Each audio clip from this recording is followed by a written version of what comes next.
Hello guys, in this video I am going to show you how to post privately on the Tumblr application, but first I just want to mention, don't forget to subscribe to my channel because at 10,000 subscribers I am going to show you my whole YouTube revenue statistics and growth strategy, how to make money online. So let's jump into it. First of all, open the application on your phone. After that, tap on this blue button down below, which is this pencil button. Then start typing in your post. Add GIFs, links and audio files to it.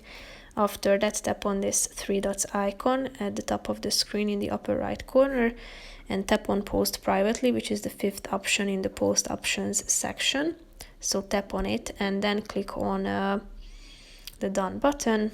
Then tap on the post button with the lock icon at the top of the screen. As you can see, it has been posted to your blog and it's set to private. So if you tap on this button down below, which is the last option in the right side corner of the screen, you are going to find it. And if you would like to post it, just simply tap on the private button and then you will be able to change its status. Basically, that's pretty much it for this video, guys. See you in the next one. Bye bye.